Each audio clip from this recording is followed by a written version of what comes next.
Reed. I work for a company called Now Secure as my day job, and my night job is I work on the OWASP Mobile Project. So I'm going to give you an update on what's going on with the OWASP Mobile Project. I'm also going to teach you about how to test mobile, and I'm going to sneak peek something we're actually announcing with OWASP on Monday morning at Global AppSec, and so we're excited. It's about a benchmark report of the app stores. At the end of my deck is a QR code where you can actually download the sneak peek today, and you don't have to wait till Monday. But I'm going to dumpster dive through the data. So who likes beer? Yes? I love beer. And so the OWASP project has been going on a pretty extensive journey over the last 3 years in a modernization effort and expansion with a lot of things going on in the mobile world. And so in Dublin, we announced OWASP MASVS V2, and we actually printed the announcement on a beer at the party. So yes, you can brand the top of a Guinness because the density of the bubbles is actually thick enough they can do it. So I'm sorry we're not here to serve Guinness, but it was a lot of fun. So it's hard to believe. I've been in an OWASP tour this year. My goal was to do some sort of presentation about the spec 30 times this year. This is my 22nd. So I don't know if we're going to make it by the end of the year. But the whole idea is to really get the world paying much more attention to mobile. So I'm a mobile guy. I had a startup that I sold to BlackBerry and started with BlackBerry, so I've been doing lots of stuff in the mobile world, and I've got a whole bunch of devices up here, of course, I'm going to refer to. Now Secure has been here since sort of modern iOS and Android were developed. Been working on mobile forensics, contributing to the OWASP mobile spec, and so on and so forth. We'll go through some of that history. I talk fast, and I'm going to go through a lot of slides. The last slide has a QR code where you can download the entire deck. So I'm going to take pictures as you go, but I always make people wait till the end in order to see them. Anybody familiar with Frida and Radari? All right, so Frida and Radari were created by our researchers, along with R2 Frida, and we'll talk a little bit about that on the journey.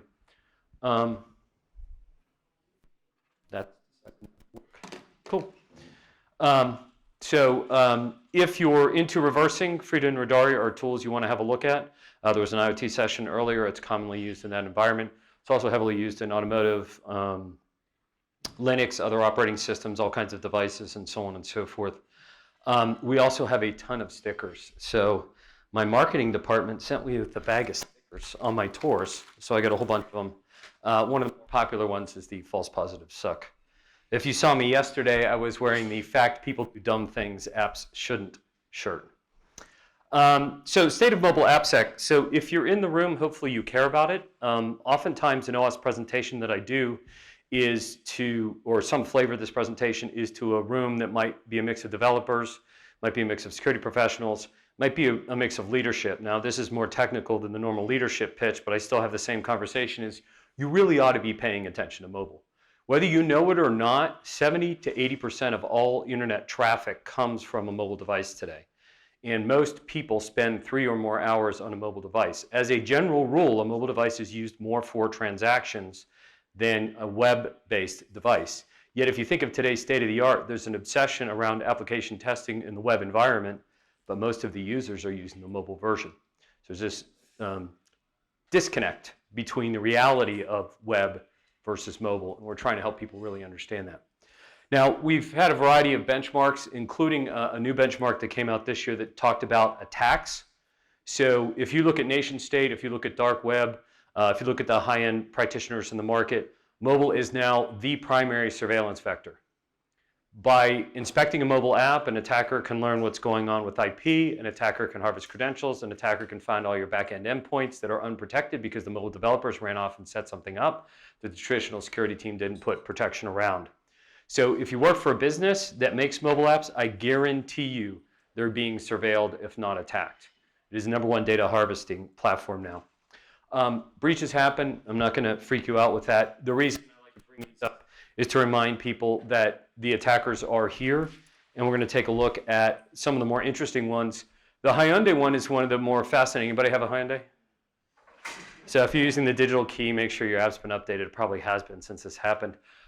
It is, the short form of this is forever and a day, the Hyundai mobile app was actually vulnerable across the network.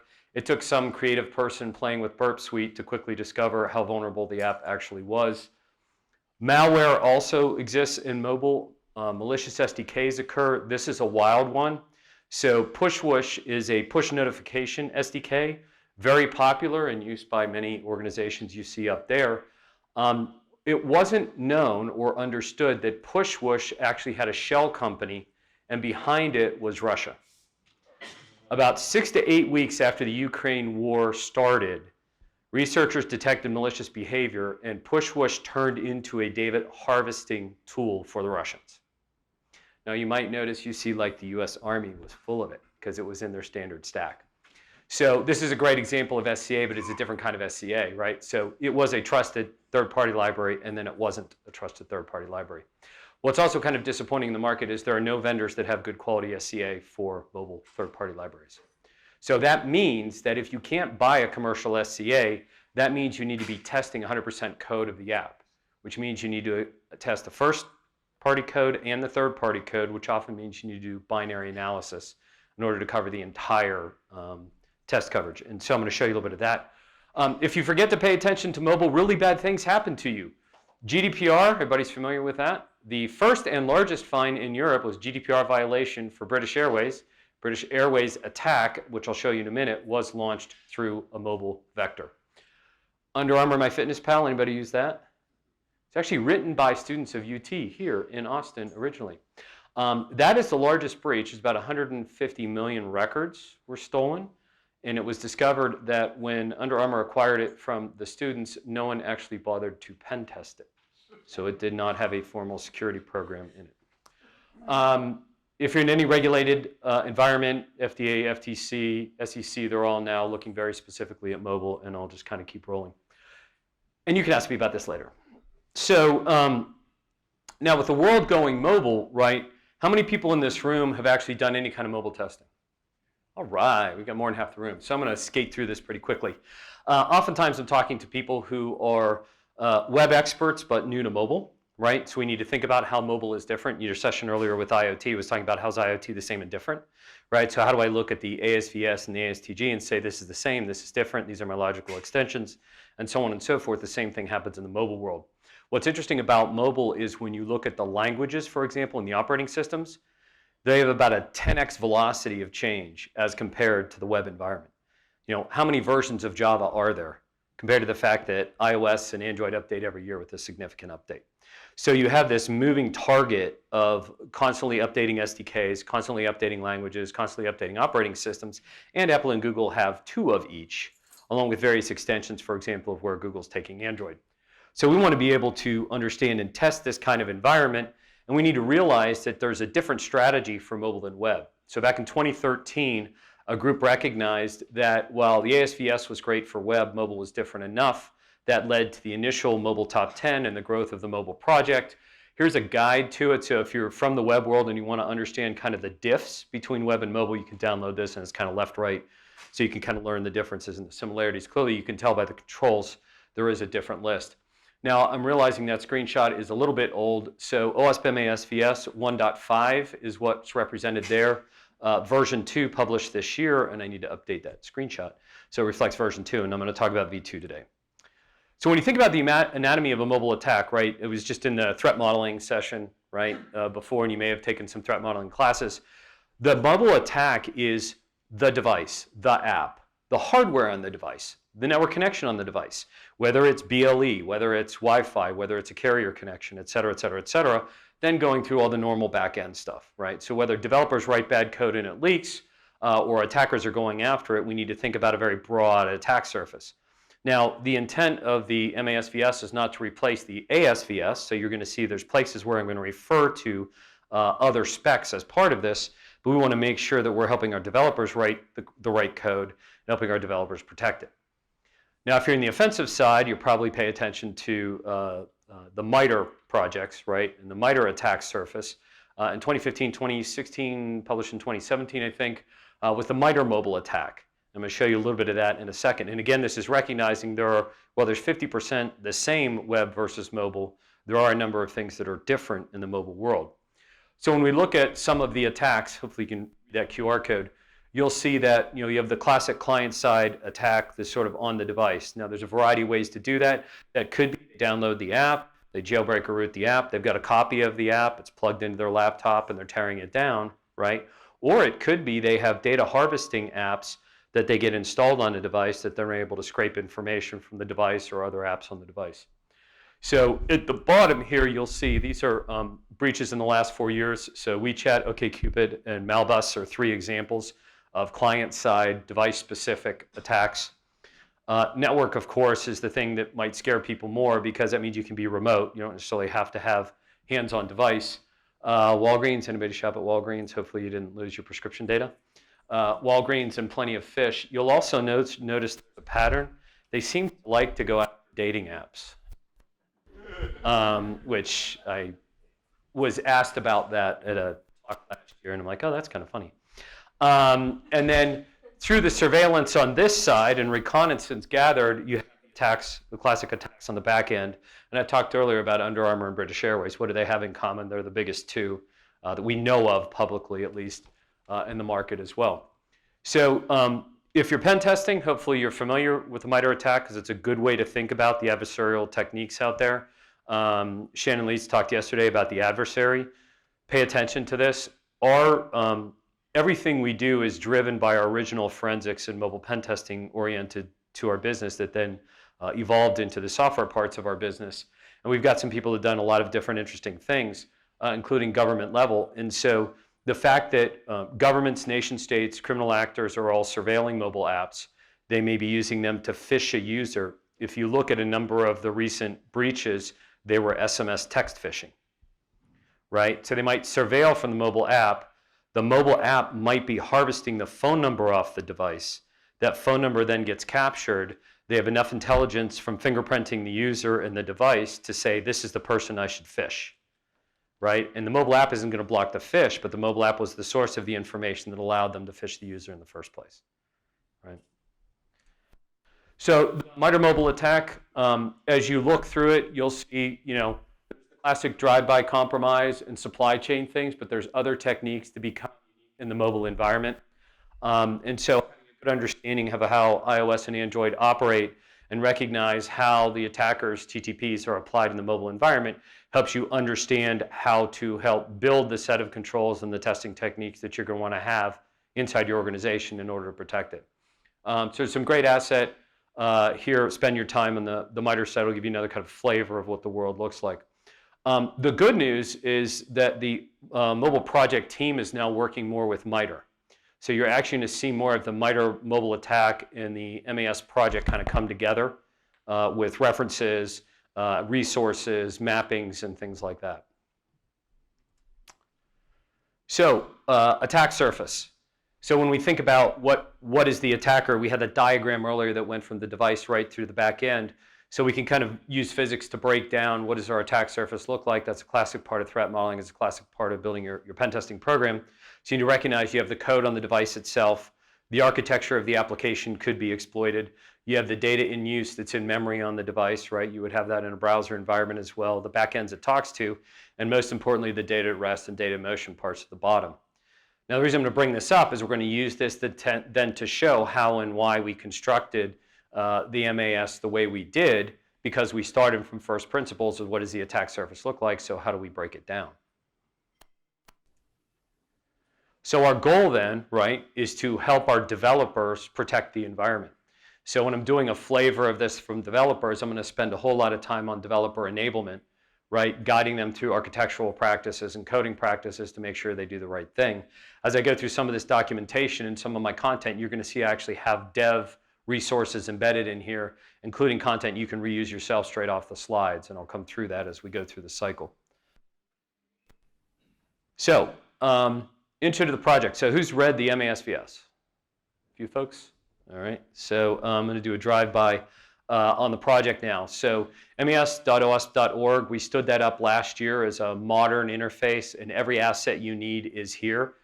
You can see the nav across the top. I just took a straight-up screenshot of the website. So encourage you, bookmark that and go back.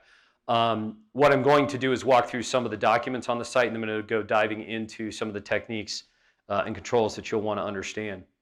So we have the MASVS, and the MASTG kind of looks like other things like the ISTG you saw this morning.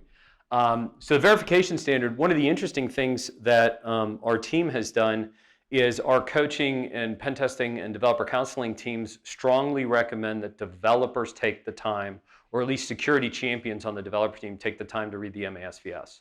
The MASVS helps them understand security architecture from a mobile perspective and actually should help write requirements within a given organization. Now the MASTG, of course, is the testing guide, and we've got the checklist. Some of the great things we've done is all of this stuff now lives in a Git repo. Anytime the MASTG changes, the checklist is automatically generated. You can also download these things in 10 languages now, as well around the world. So we're trying to automate the infrastructure as much as possible. So MASVS links to MASTG, links to the checklist, so any updates made anywhere and everything automatically synchronizes in an update cycle. Now, last year was all about updating the MASVS, carrying us to 2.0, and that's what I'm going to focus on today. This year's project is updating the test guide to match the changes in MASVS. And some of the changes are quite material. I'm not going to tear through all of that, but if you're interested, I've got a recorded talk that talks about the changes from 1.5 to 2.0. You can hit me up later if you want a link to that. So if you're new to all of that content, you can download this. It's like 8 pages, and it's really great for your development leaders. It's great for your architects, great for your managers to just kind of understand what is MASVS, why should I care, what should I do with it, right? So you basically, for each of the controls, you get a 1-page crib sheet and then a bunch of linking to all the other assets, right? So that crib sheet model and checklist model often is a great way to get people to kind of adopt it. If you can't get the development leads or the engineering leads to read the MASVS, at least try to get them to look through this to give some sense of what they should be doing. So if I go back to the attack surface, we can say, okay, what set of controls, what are my requirements should I have? And so we can just literally walk right through it. So for code, we have both code and resiliency. I'm going to talk a lot about resiliency because of the tampering, the easy to tamper nature of mobile apps on mobile devices. We have app architecture, but really pointing architecture back to the ASVS and other industry resources. The platform itself, which is unique for iOS and Android and other platforms. We had originally in 1.5 some API testing in it and said, wait a minute, why would we have API testing when there's already an API spec? So we pulled that out. Crypto and storage travel together, auth and network kind of travel together here as well. So when you bring it all together, there's basically 7 sets of controls. So we have storage, crypto, auth, network, platform, code, and resiliency. All right. So what I'm going to do is take a drink of water real quick.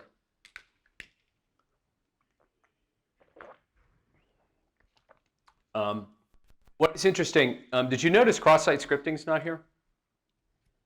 It actually is. There's a control underneath.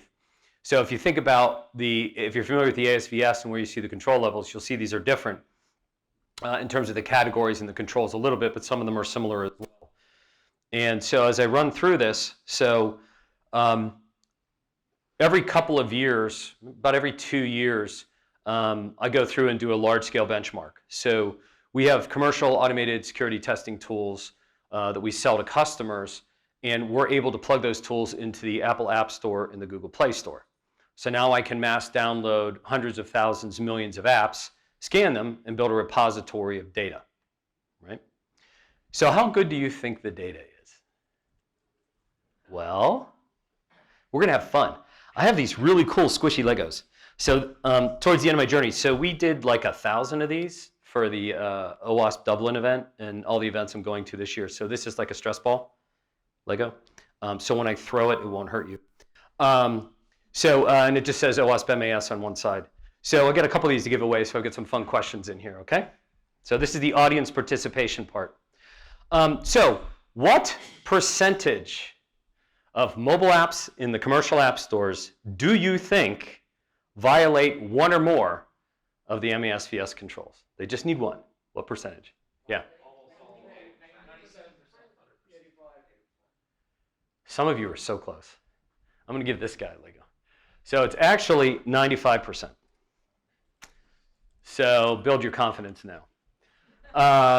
Now, when you go into each of the categories, there could be anywhere from 3 to 10 controls. It's simply, if you broke one, boom, you're on the list, right? Now, if we think about it, we can say, okay, well, how do I decompose that data? How do I analyze that data to figure out where the real risks are? And so we can drill into that and say, all right, what I did for this last data set is we actually have a public database of anonymized App Store data. And that database I'm going to show you in a second. You can have a link and have a look at it.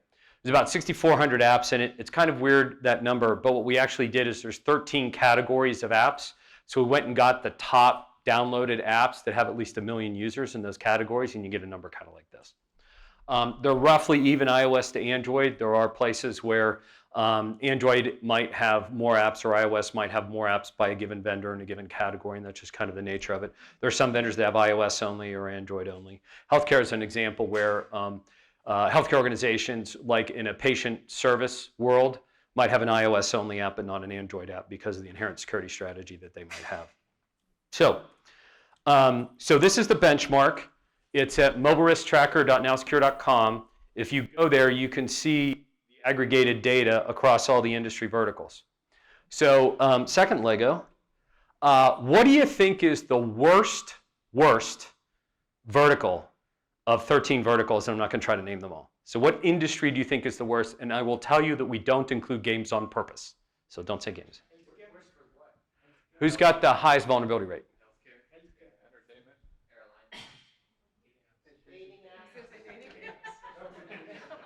How many people use mobile banking? There you go. Banks. You were going to say it? You were going to say it. Here you go. You were going to say it. So when you go to the Mobile Risk Tracker, you can take a look at it. So what I'd like to do is kind of decompose some of the controls. I'm going to use this as a way to see where vulnerabilities are and also teach you some techniques along the way. So again, more audience participation. I think I have enough Legos. What is the worst vulnerability category of the 7?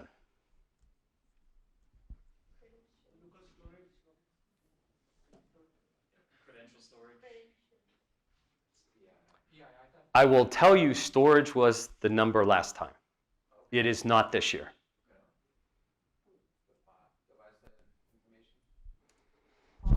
Network communication.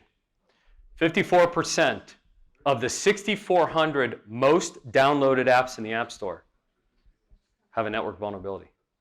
Does that make you feel good? Really good? So there's lots of reasons why. I'll give you a couple things to think about on a mobile device. So with a mobile device, an attacker can jailbreak or root the device. They can reverse engineer the code. On Android, they can get down to source. On iOS, they can get pretty close. There are some third-party obfuscation tools they can use to lock it down. But as a general rule, when you look at what's going on in the environment, you want the developers to be using the controls on the device in the right way. And one of the reasons this number is so bad is a lot of developers roll their own on network. They use third-party libraries. They roll their own code. Apple and Google years ago recognized that iOS and Android it was very challenging for developers to set up secure network communications, so they created a set of default APIs. It is astounding how many developers, when they load the app, disable the native default secure network communication controls and then use something else. If all they did was left the defaults on, we would have more secure networking. Doesn't that make your day? All right, so every one of these sections is designed kind of like a training tool. So you'll see, I'm going to go through the category. And when you download the slides, these are all hot links. So it'll take you to the Git repo so you can learn about the control. Each page also, if applicable, has the Apple or Google documentation for your developers. So you can share that with them. In the builder breaker model, I've got information around the best practices for the developer side and the best practices for the testing side, right? So remember I talked about defaults? So Apple created something called ATS, iOS App Transport Security. Like I said, a very high number of mobile developers disable it by default and override it with whatever their own network communications are.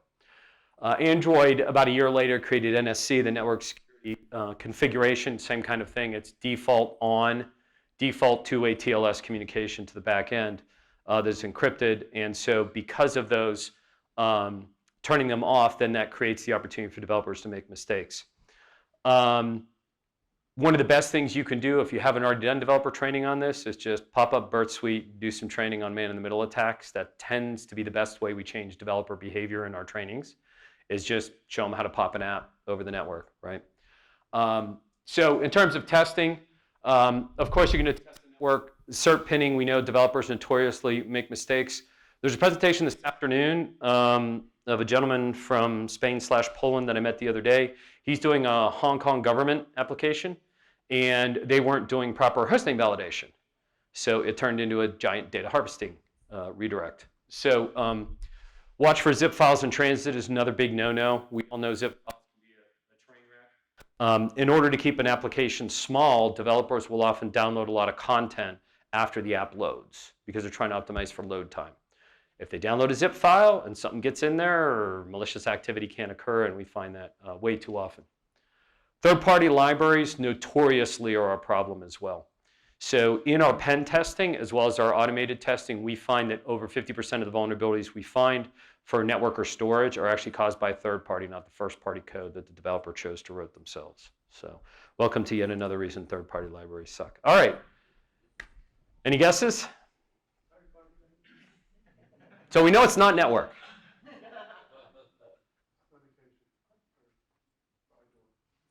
Keep going. You all said it earlier. Storage. There you go, storage. So what I'm going to do is I'm actually going to, oh shoot, it changed. Last year was storage. This year it's platform interaction. Excuse me for this. So that's okay, you can keep it. So what we're seeing now is with the flight of more and more developers coming in to build mobile applications, they don't totally understand how the operating systems work. And so their hygiene in the mobile environment isn't as strong. So you find things like, insecure URL strings. Anacode was talking about this morning, right? Don't make mistakes in the URL strings. Dangerous permissioning on Android, right? So an Android application should only request the permissions it needs. Google is now trying to scan more at App Store ingestion around those things. Broadcast receivers need to be handled properly in the Android environment, and so on and so forth. So we run through that, basically look at platform. I don't really have an equivalent single line item resource for iOS and Android. Make sure they're clearing the clipboard, make sure they're properly using Android permissions, and so on and so forth. Learn how to test inter-process communication. Check the clipboard and for web views in the background. A lot of developers will reuse web views. It's okay, but they have to do it correctly, right? It's an easy place to make mistakes. All right, third most frequent. I screwed that one up. Storage, yeah. It's interesting because this data is so new, my talk track is still stuck on the last data set, right? So, but it's not. It's code quality. Now, you've noticed the number went from 54 to 47 to 43, right? Now, code quality we know is kind of a lot of everything, right? So do the developers understand how to use the native APIs for the language they're using, and so on and so forth? Code quality could also come from third-party code, depending on what we're doing, and there's all kinds of crazy things that can happen, as we know. There also aren't code quality guides when you look at the Apple and Google documentation, because they assume if you use their standard documentation, then you are following code quality. So I guess I could have put the root on the docs. But things to do, make sure debug symbols are cleaned up, make sure any of the free security features for iOS and Android are used, things like stack protection, keep keep tracking on the third parties. Valid cert, we still find that issue even in production. We find debug builds. When I did the analysis last year, 7% of Android apps had a debug build somewhere in its history in the App Store, which is pretty shocking. And yeah, third-party libraries. So I'm guessing you can figure out what the next one is, since I've already said it so many times. So here. So storage, yes. So what's interesting is storage was 57% last year and dropped, right? So they reordered. So what does that mean? Why did it change? I honestly can't tell you. We're still kind of digging through the data. We pulled the data 3 weeks ago, started analyzing it. That's why this is like a sneak peek. But there's, setting read-writable permissions are everywhere. Granting read-write access is in a lot of places. Unencrypted local storage. And then crypto as a category itself tends to also be a train wreck. Excuse me. So I tend to put these two together because it's easier to have a developer conversation. Crypto is a big deal to worry about. We had a series of events. We do a lot of government-related work along with Google, less so Apple. You're probably all watching what's going on with quantum computing and quantum crypto. We had an event a couple of weeks ago that was basically, if you haven't already been scared out of your boots, The Chinese have computers that within 3 years are going to break every crypto we have. So there are organizations working on quantum crypto right now, but the reason I bring it up now is over the next 3 years, you need to teach your developers to really understand crypto because it's become a bigger threat as we go. So get good hygiene groomed into your development teams so you're ready for that. So storage and crypto, there's good resources from Apple and Google, and then there's all the classic things that you should manage, right? So don't store it. Don't write it to log files. Make sure that if you have a build environment and development environment, we have verbose logging, that you have build switches to turn it off when you're moving into prod, et cetera, et cetera, et cetera. Make sure you're using strong enough keys and strong enough key links. And then on the testing side, of course, you need to test all of those equivalent things. We do certifications I'm going to show you in a little bit for Android. I'm going to tell you that the #1 failure in Android is crypto. So Android is trying to enforce minimum cryptography controls, and so that's one of the top places we find failures there. All right, I'm not going to bother with more questions because I ran out of Legos. The next one is resiliency. So earlier I talked about how with Freedom Radari and other stripping tools, I can strip the DRM off an iOS app coming out of the App Store. I can load test probes into it and I can start tearing it down. I can manipulate the application, I can watch network transport, et cetera, et cetera, et cetera. So you see a category here that's unique to mobile, which is the anti-tampering and resiliency category. And what you'll see here is that number went down. That's good. That was 32% last year. That means people are taking it more serious, which is great. So what basically means is when I talked about that surveillance, right? So in the forensic analysis, for example, of the Under Armour, excuse me, of the British Airways attack, exploit, data exfiltration, it was very clear that they had reversed the application. They had discovered endpoints and how they were manipulating endpoints. They were able to get into a server. Then they got privilege escalation on the server, and they were off and running into the database kind of thing, right? So they harvested IP out of the British Airways application to understand how the back end worked. They used the British Airways application to profile and fuzz all of the IP endpoints on the back end, right? And so the British Airways attack wasn't because they compromised an individual user, it's because they used the mobile app as the intelligence vehicle to figure out how to attack the back end. And that's a really interesting way to think about this. If I have better code quality and if I have anti-tampering in place, then the likelihood of an attacker below nation state level to reverse it and really understand it is much lower. So there's a lot of things we can do to protect ourselves, right? So resiliency is an entire category. There is kind of an on and off again OWASP project around it. If you want to learn more about Freedom Radar, there's a few links there. Yes? So, like people are restricting jailbreaking, they are putting a check in the app that on the jailbreak app. If jailbreak unload. Yeah. So, but it's like a chicken and egg game. Like they are putting something, and Right. the pen tester, like we are bypassing through FreeDIAM. So, what's the real solution for this? Because Good question. Partner always asking me like, how do I solve this? Because they are putting more and more checks, and I am through FreeDIAM trying to bypass that and give Yeah. result that. So just to repeat the question for the recording and other folks in the room. So it's a cat and mouse game, right? So iOS puts controls, on the device. They have the walled garden model. Jailbreak is basically breaking most of those controls, so we can do forensic analysis testing, but the bad guys can do that too. So you use that for pen testing. Rooting is Google basically just lets it happen anyway, right? So in the cat and mouse game, it has clearly gotten harder. So if you're trying to jailbreak an iOS 16 or iOS 17 device, it's getting a whole lot harder. And doing that at scale and volume is very difficult. So Apple has been working to try to prevent it. I don't know if they'll ever get all the way there. It probably will wind up being something that's a combo of hardware and software based in order to prevent certain kinds of attacks. But the trick we have as security professionals is we still need to test this stuff, right? So if they lock it down, then we can't test, but the bad guys still might find a way through it, right? So anybody familiar with Corellium? You guys know Corellium? You probably do. Yeah, so Corellium is an organization that has built their own metal that runs native iOS. Because Apple is now getting into the semiconductor game, they can do a lot, but they can't do everything. So there are some chips that live on an iPhone or an iPad that they can't, they haven't been able to replicate at the hardware level. But that's a great place where like researchers are working. So for example, if we have an issue on a device, we also have Corellium virtual devices, we use that. So we can go jailbreak iOS 17 betas and go tear an app down. You do lose some functionality, no SMS channel, no BLE channel, so it depends on what you're trying to do. But if you think about it as kind of the core runtime hardware software environment, there's that. I think that's why Apple and Corellium had a lawsuit, but Corellium made it through that lawsuit. So it's a cat and mouse game forever.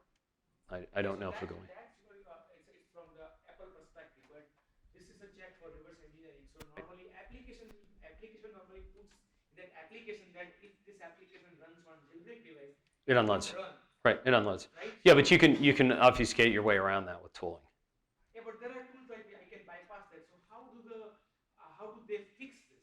Because this particular check always So- in the report that Right. reverse engineering failed because we can. I don't think we will get to fixing it unless there's something that's a hardware-software combo that's something that you couldn't work around, right? So developers can put in checks, they can use third-party tools. There are a number of things you can do for anti-tampering and obfuscation, but there's only sort of so far you can go. So you got the two sides of what's the attacker doing and what are you doing as a pen tester, right? So like for our pen testing and our automated testing, we just say you have to give us a build without the anti-tampering turned on so you can do the full analysis of the app, then do another build with tampering turned on, and what we're really pen testing is that the anti-tampering is working, right? So you kind of do a two-phase. Now, if you're just trying to do off-the-shelf like bug bounty program on an app out of the App Store, if it's got anti-tampering in it, that could be incredibly difficult to test, right? We also, with our tools, we know the signature of all the obfuscations. So we know, oh, that's guard square, let's go do this, or so on and so forth. Another really funny thing is that developers will say, oh, that's great, I'm just going to shield my app so it doesn't matter if it's got security bugs. So some of the shielding companies are selling to developers that if they buy anti-tampering software, that will close all vulnerabilities. What anti-tampering software does is make it harder to tamper. It doesn't close a vulnerability. If you are transmitting over clear text, if you're storing PII or PHI in a log file unencrypted, it doesn't do anything for that. All it does is make it harder to reverse. Can't fix stupid. Just go that far. You just can't fix stupid. But in any event, so what we do recommend is they go together, right? Good development program, good testing program, apply your anti-tampering, test again to make sure the anti-tampering took and you're off and running, right? And then last thing was authentication. Somebody's asking about auth. Notice how low that is. Now, I'll give you two parts to that. The data you're looking at is automated testing. In our automated testing, we don't have authenticating accounts for all 6,400 apps. I don't have the amount of money to pay for that, and I don't think they'd all give me one. So this is authentication attempted using anonymization. So we basically try to create an account, if it will let us, and depending on the, if it's something that's like a freemium, we can create an account, get it authenticated and off and running, but others you can't. We can still discover thing in a round trip on an authentication. It's a great error condition to test for is what happens when authentication fails, from a testing perspective.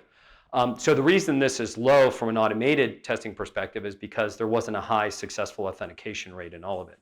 When you look at our pen testing, we tend to find about 20 to 25% apps professionally pen test that have authentication issues. On an automated basis, auth is a really hard thing to fully automate. And that's one of the reasons they're low. So again, we want our developers to do the right thing. The good news is most of the developers are doing the right thing.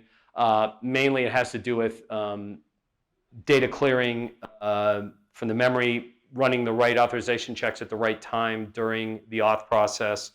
We actually had one company come to us and have us pen test because they couldn't figure out how people were creating fake accounts. Well, that's because they were doing the auth on the client side instead of the server side, right? So most developers are smart enough to do that.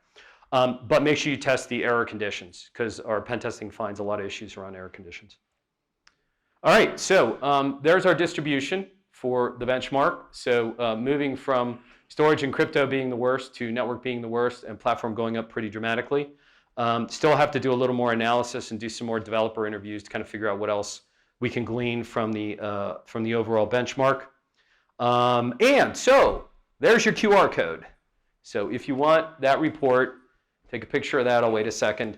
I got a couple other things I want to show you, but that is the report. It is basically just the high-level data. We're going to do 2 more rounds. We're going to do a by industry, and then we're going to do a deeper detailed dive to see what we can find that are more patterns that maybe we all want to understand and then apply. What it does for us and for you should be, all right, if I'm building a mobile program or if I have a mobile program, let's go back and look at the distribution of issues. So if the majority of vulnerabilities in public around network, platform, and code, maybe I should raise those up in my testing strategy and make sure we're covering those, right? As an example. So let's put it to work. So if you're new and you want to learn your way through, got all the resources linked over there. You'll need some sort of network tool. You need a reversing tool, a bunch of other resources. You need a jailbroken or rooted iOS and Android devices. As I mentioned earlier, jailbreaks are pretty hard on iOS, so you can do some hunting around, or maybe you can hit up Corellium for virtualization license. And you can buy automated tools, and I'm not here to do a commercial for us, but we do the stuff on the right too. So we build the open source on the left, and we build commercial tools to help people do all this. So a couple of really interesting things going up on the project. So V2 we completed at the end of last year. A couple weeks ago, we announced a draft new control. Privacy is coming. So recognizing that a lot of us are getting pulled into privacy requirements, and you have GDPR, CCPA, and Apple and Google privacy things I'm going to show you in a minute you may not be aware of that are coming, privacy is here. What I will tell you is that Apple and Google are involved in this particular control environment in reviewing the spec as well, which is great, which will give us some alignment between the mobile OS guys and the standards and specs. 4 basic controls. Now, if you look at it like minimizes access to sensitive data and resources, that sort of sounds like some of the other controls. Prevents identification of the user, that's more specific, right, from a privacy perspective. Transparent about collection and usage, offers users control over their data. This will probably start as more of a pen tester way of reviewing because some of the stuff is going to be pretty hard to automate, right? But we think we can get to some automation over time. So the news post is here, and if you want to participate in the review process and comment process, it is open. So encourage you to have a look at that. If you're deeper in the project, so MASTG is going through the process. All these are links to more components. Anything that's got a link on it is live there now. Theory chapters are coming this quarter. Risk and tests with atomic tests are coming for the first 2 sets of categories this quarter as well. A bunch of other things are coming here, including sort of the theory of testing for iOS and Android. So if you're curious what theory chapters look like and you know your way around Android, have a look at this, right? And this has been developed in collaboration with certain experts in the Google Android ecosystem to help align that in the right direction.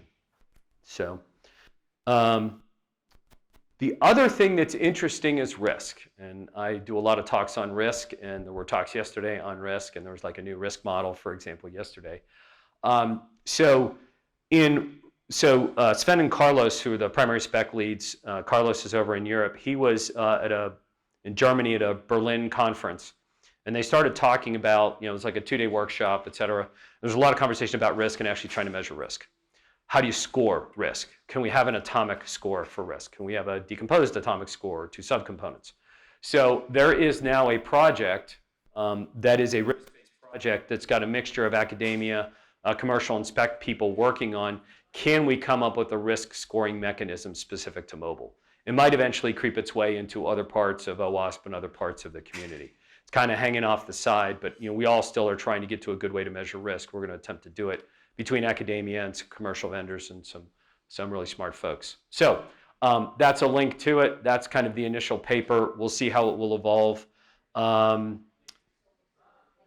I'm not remembering which 2 universities have signed on now, but it's in process. I don't know if it's public yet, but if you go to the page, you'll see they're listed if it's public so far. Join the team. We need more people. Please come play in our sandbox. I know you were recruiting this morning as well, right? All of this is volunteer, folks, so we need help. We have 1/2 of 1 employee that spends their time on this. We have 4 others of our pen testers that participate in this kind of in their spare time because it's kind of core of what we do as a business, but we clearly need a lot more people to participate as well. Okay, I'm going to do key takeaways, and I'm going to show you some Apple and Google stuff. Pretty straightforward. straightforward. If you're new to mobile, learn what mobile is, learn what the differences are, build your skills, right? Threat modeling is your friend. So if you happen to be coming to Global AppSec next week, come to Threat Model Con on Sunday. You probably heard that a couple of different times. Focus on the big 5 areas. Those are the ones that have the worst stats, and get involved. Now, Google and Apple are changing pretty dramatically.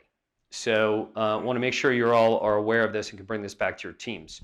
So if you hadn't already noticed, they're both taking action to protect users, and they're driving towards transparency and safety, right? So unlike any other operating system like Microsoft or Macintosh, what you're actually getting now is what's going on with your data, what are the behaviors of the applications, what are the applications doing with your data.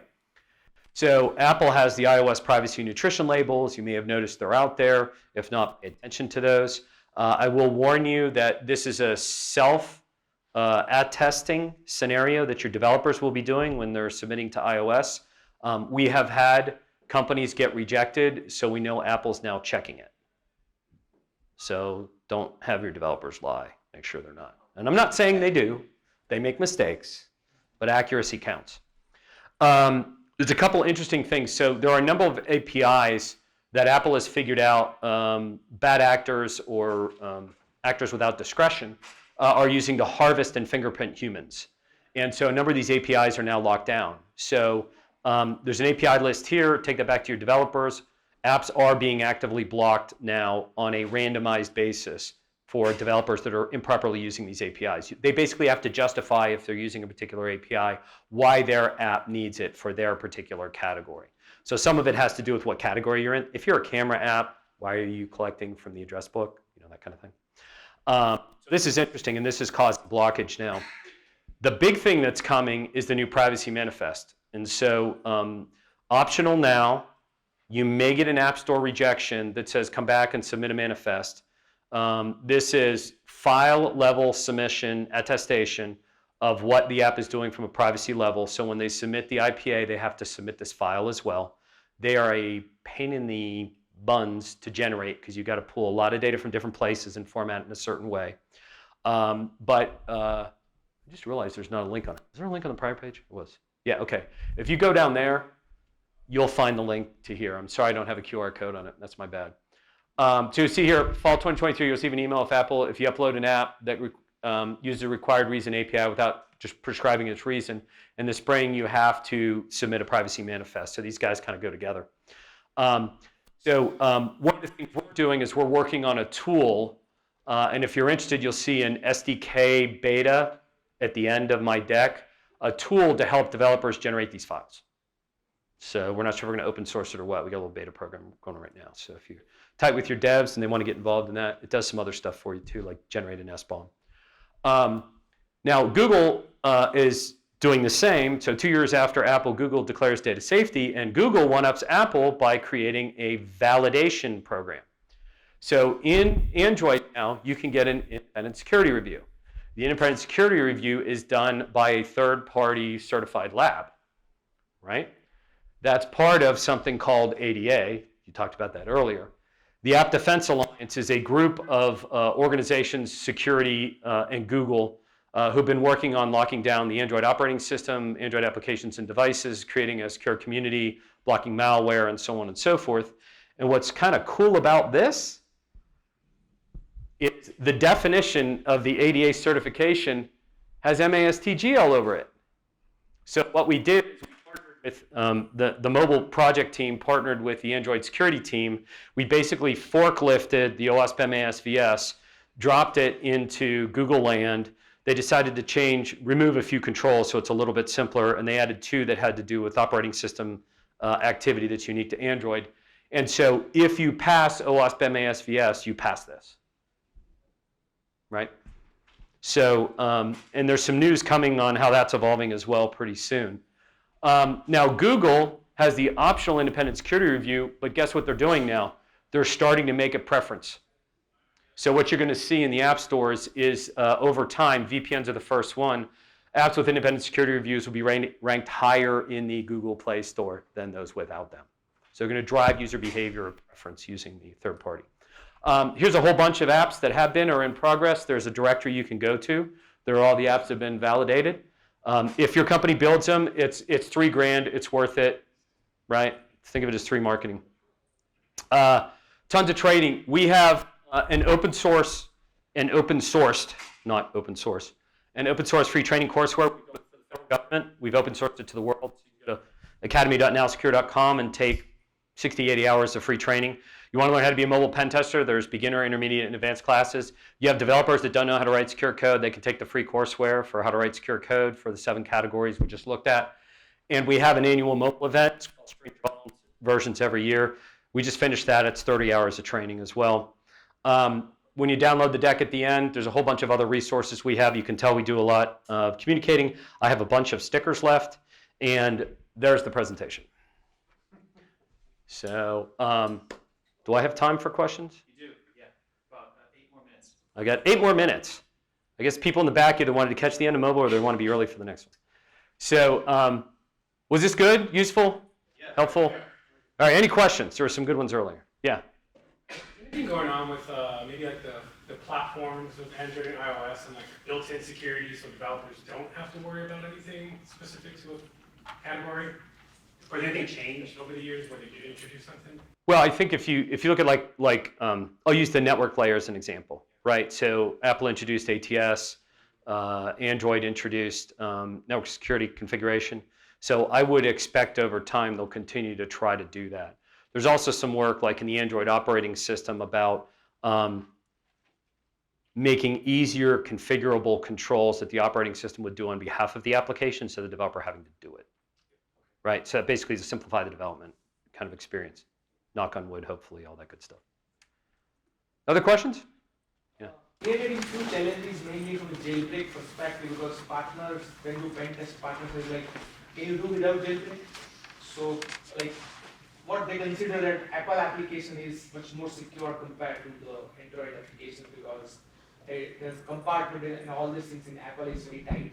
Right. So you can't do sniffing and you can't do. It is definitely harder, right? So how this all controls are depend on the platform basically. We have a special version of Frida that runs on a non-jailbroken device. So we're solving that problem through our commercial software. It is a hard problem to solve. There's no doubt. Happy to talk to you offline on that one. Yeah. Have you applied for an Apple testing jailbroken device? Have we applied? Oh. They started that program like a year or 2 ago. Yeah, they have a researcher program. We have thousands of them. So thank you for the ask. So we have 3 large data centers with data farms. So that's how I can do that testing at scale on a commercialized basis. We have jailbroken and jailed devices, rooted and unrooted devices. We also have things like automotive dashboards and televisions and other kinds of interesting things kind of closer to your world that run on Android or CarPlay, right, from that perspective. So all your TVs are Android. Break out your toolkit. They're all Android or Tyson.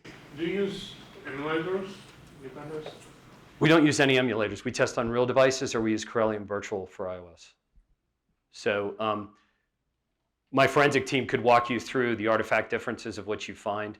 If you work backwards from we started by manual forensics and pen testing, and we tried to automate as much of that as possible, and we discovered that there really are characteristics to running on the real metal versus not. So other vendors use virtualized devices or only do SAST and they don't do any kind of dynamic testing. Anyone else? Yeah. Question, do you ever leverage the NIAP profiles? We actually do NIAP certifications. So everything that we do is actually mapped into the NIAP controls. So we can do that, but that's a service on top of this because it's think of MASVS as like a superset or a subset of all of it. Okay? I do have a lot of these really cool stickers, including these false positive suck guys, and these secure your code, and these dancing Android dudes. So please come up and take some so I don't have to take them home. I'm going to drop them here. And I'll hang out for any other questions. Thank you. Thank you. Very much, Brian. Yeah.